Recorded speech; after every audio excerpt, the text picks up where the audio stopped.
অপূর্ব স্বাদের রুই মাছের রেসিপিটি বাড়িতে একটি বারের জন্য হলেও ট্রাই করতে পারো। গরম ভাতের সাথে ভীষণই ভালো লাগে। নমস্কার বন্ধুরা, হ্যাপি উইথ গোপা কিচেন কুকিংয়ের আরও একটি নতুন পর্বে জানাই তোমাদের সকলকে স্বাগত।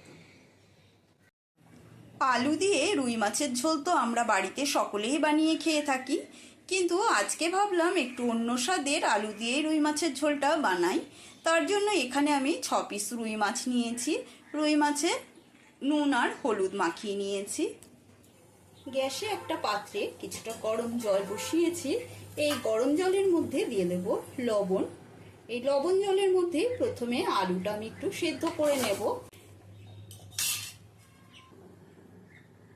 এবারে চলো একটা মশলা বানিয়ে নেওয়া যাক।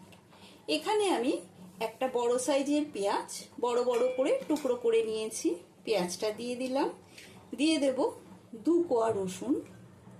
এটা তোমরা রসুনটা ব্যবহার না করলেও পারো, অসুবিধা নেই। দিয়ে দেবো 4টে কাঁচা লঙ্কা। ঝালটা নিজেদের পরিমাণ বুঝে ব্যবহার করবে। এবারে এর মধ্যে দেব 1 চামচ জিরে গুঁড়ো। দিয়ে দেব 1/2 চামচ ধনে গুঁড়ো।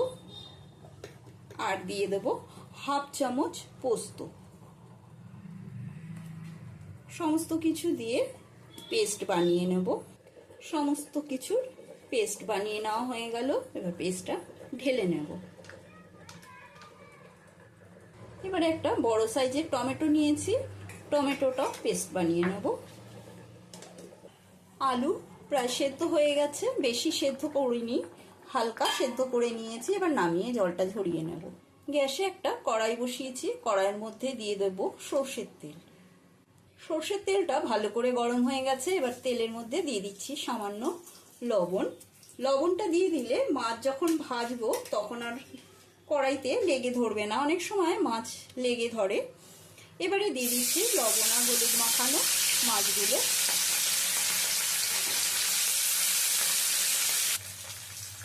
মাছটা সুন্দর করে এপিট ওপিট করে ভেজে নেব।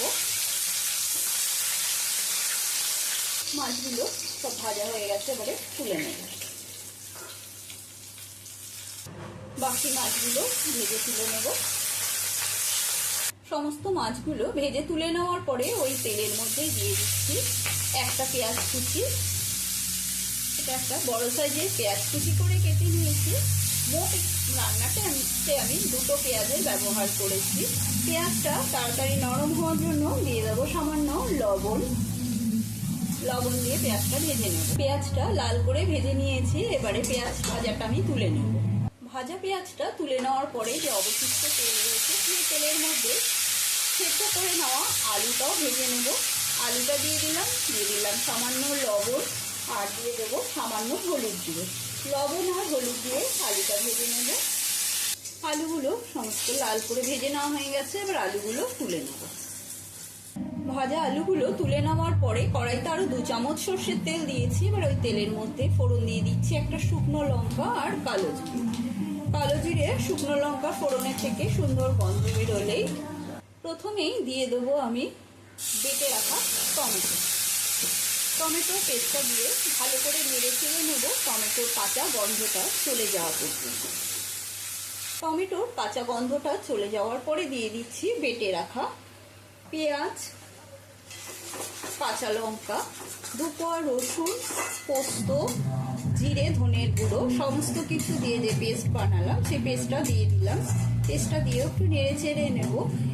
পোস্তটা দেওয়ার ফলে পুরো ঝোলের স্বাদটাই অন্যরকম হয়ে যাবে। এত সুন্দর টেস্ট হয় খেতে। হলুদ গুঁড়ো আর দিয়ে দেবো স্বাদ অনুসারে লবণ। সমস্ত উপকরণ দিয়ে মশলাটা ভালো করে কষিয়ে নিতে হবে। রঙের জন্য দিয়ে দিচ্ছি 1/2 চামচ কাশ্মীরি লঙ্কার গুঁড়ো। আর দিয়ে দেবো সামান্য জল, যাতে মশলাটা পুড়ে না যায়। মশলাটা খুব সুন্দর করে কষানো হয়ে গেছে। আমি এখানে বেশি তেলের ব্যবহার করিনি, খুব অল্প তেলেই রান্নাটা করছি, সেই জন্য ওপরে কিন্তু আজকে তেল ভেসে ওঠেনি। এর মধ্যে দিয়ে দিচ্ছি একটা পাকা লঙ্কা আর দিয়ে দেবো ভেজে রাখা আলু।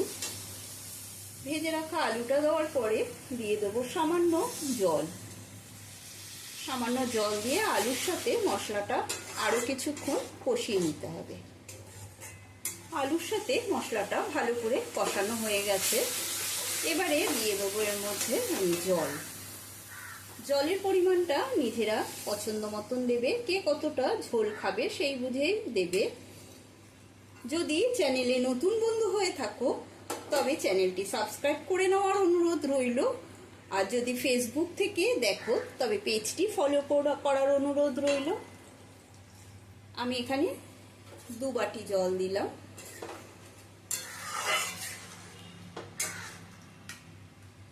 দু বাটি জল দিয়ে এবারে ঝোলটা ফুটতে দেব। ঝোলটা ফুটতে শুরু করলে দিয়ে দেবো এর মধ্যে ভেজে রাখা মাছগুলো।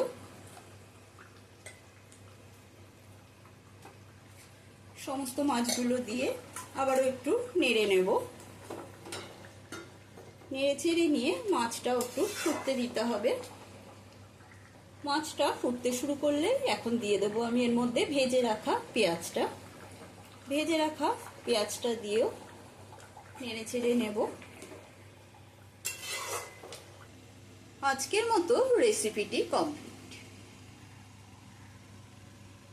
রেসিপিটি ভালো লাগলে লাইক কমেন্ট বেশি বেশি করে শেয়ার করে দেবে। আজকের মতন এই পর্যন্ত। সুস্থ থাকবে, ভালো থাকবে, ধন্যবাদ।